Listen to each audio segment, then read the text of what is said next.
Absolutely. The rationale, the evidence, and what exactly what was he trying to achieve when he unilaterally made that decision to disband the political killings task team is at the center of what he is being probed about. At the earlier on this afternoon, I should say, the minister being asked about, well, there was an interministerial committee that was put in place. You would have been chairing that, and in fact it's got nothing to do with the people occupying the office but the officers themselves, that being the police ministry, the justice ministry, as well as the defense ministry. So why is it that he relied on two work studies? He's been quoting Colonel Marai quite often insofar as that work study is concerned, and by the way, Commissioner Sandile Khumalo believes that the minister has even misinterpreted the outcomes of that work study. But nevertheless, he was asked, why would you ignore an interministerial committee that has been put together by the president of the country and rely largely on the work studies to make such an important and consequential decision? What was your thinking regarding that? And this is what that interaction was like. If IMC says there must be a PKTT because the president has said so, and it must continue to exist, what is the relevance of a study that is approved by a national commissioner and his subordinates? Because on your version, the minister establishes the PKTT and only the minister can disband it. I did yesterday indicate, and I'm still indicating, that the work study, the National Political Killings Task Team was meant to exist for 6 months. It is clearly indicated and written down. Hence, the assessment in December to say, do we do away with it or it continues to exist? They decide. That is the IMC. It must continue to exist based on the submissions and all of that, I suppose, of the steering committee. Then in January, they then say, okay, it must exist, but for the next 6 months. Not permanent. Not permanent. They say another 6 months.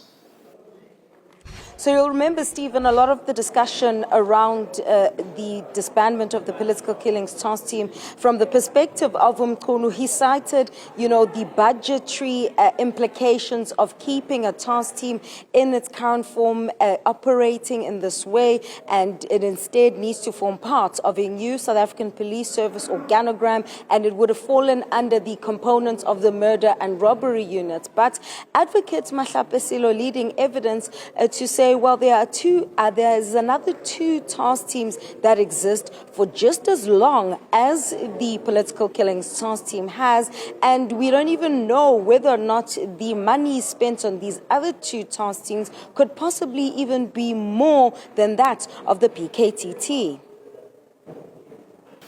You are aware of a task team called Operation Lockdown / Thunder in Cape Town. Are you aware of that task team? I am aware. Are you aware of a task team called Emanguzi Cross Border in KZN? I am aware. Are you aware that both, as with the task team, have been in existence for 7 years and they continue to be in existence? Yes, I am aware, but not exactly in that way. I'm aware of, for instance, existence of Manguzi, and from time to time they get withdrawn, as I heard a few months ago. But I'm aware of their existence. Why does their long-term existence not be cause for concern for you, such that you issue a disbandment letter for those task teams similar to the PKTT one of the 31st of December 2024? They are of concern. They are of concern. In the first place, well, there's a slight difference. Yes. Lockdown is a kind of an operation, again working in the same kind of principle. Let's say, for convenience, it's a task team.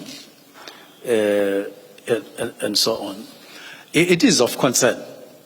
Let me indicate what the concern is about, and we were about to land on them to show that there's a concern, not because I'm now facing a commission, but because of the concerns that we were continuously, or grave concerns, not just concerns, getting in Cape Town, in the Western Cape, about violent situation there, indicating gaps in the huge gaps, if you look at their existence on one hand and levels of violence in that.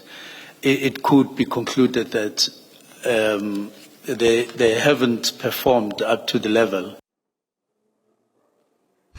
And an interesting question being posed by Advocate Silo Baloyi SC around the modalities of how, operationally speaking, was this disestablishment and new organogram supposed to work at a practical level. In fact, she was asking, well, philosophically, you don't disagree with the idea that the political killings task team was going to form part of the murder and robbery unit, but was going to still have a particular focus on political killings, just that it would be within a unit that is properly, budgeted for, as opposed to a task team.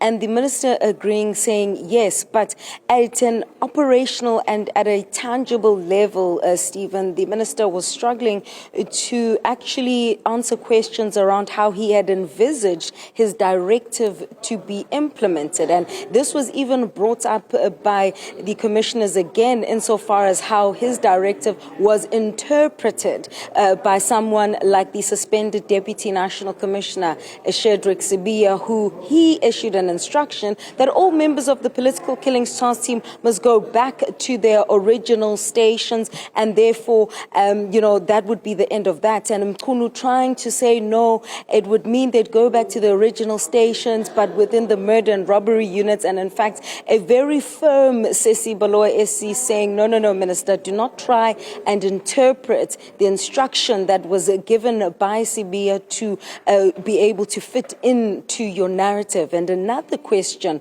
was, well, seeing that the political killings task team was established to deal with that very issue, and how even the Moirane Commission of Inquiry has found that in the lead up to elections, in particular local government elections, was his decision wise as we now prepare for the 2026 local elections? Was it wise then to disband such a team when we know what the patterns have told us?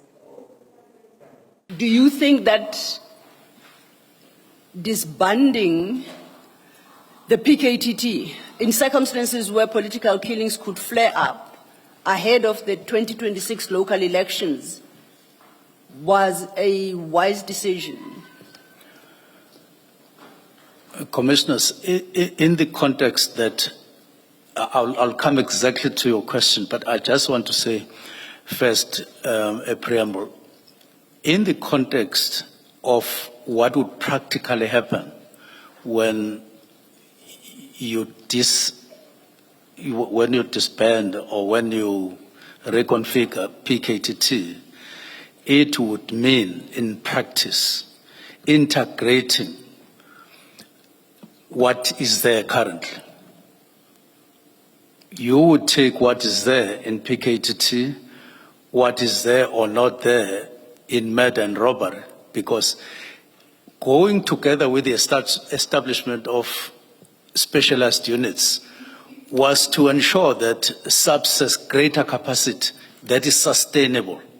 So there is nothing preventing me from saying, yes, General Motsipe, component head, may have said that, but if in the process of integrating, you were not going to throw people and they become unemployed and all of that, you were going to integrate them.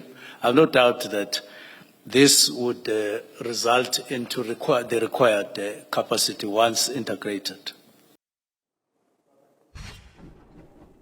And so, as we've been hearing over the course of the morning and the early afternoon, still lots of rigorous questioning about what exactly motivated the minister to make the decision about this particular task team at that particular time and within the particular time frame that he'd given, because instead of immediate, now we're hearing a lot about absorption and integration.